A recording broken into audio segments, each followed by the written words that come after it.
You're listening to the audio production of Imperfect Justice by Cara Putman, published by Thomas Nelson, and read by Hilary Huber. To my readers, thank you for reading these stories. I can't tell you how many times an email, tweet, Facebook post, or other contact with you spurs me on with each story. Thank you for taking what are mere words and breathing life into them by reading my novels.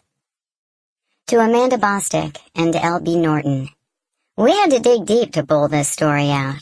Thank you so much for your care and investment in Emily and Reed's story, and in me. It is a true privilege to write with you. Prologue. As he reviewed the logs from Kayleen's car, he was impressed. She was venturing beyond the short leash he had given her. So long as she remembered he was in charge, all would be well. But he sensed a growing resistance.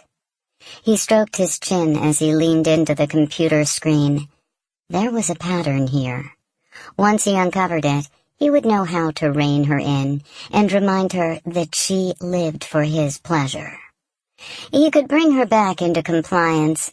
One moment was all it would take. But first, he had to know where she strayed. The combination of the tracker and her phone log gave him a perfect picture of her comings and goings. Grocery stores, library, that church she used as a crutch. All were locations he approved.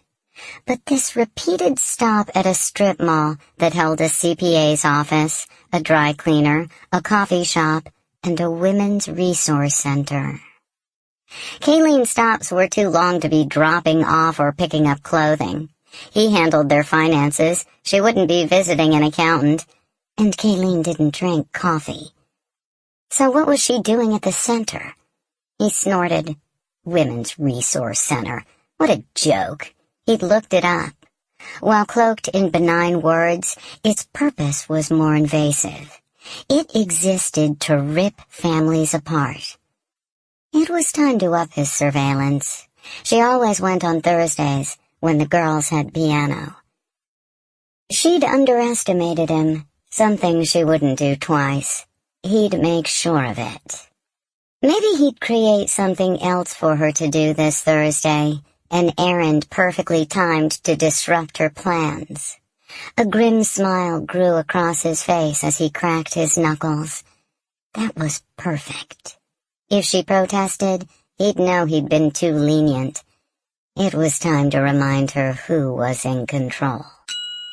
Sample complete. Ready to continue?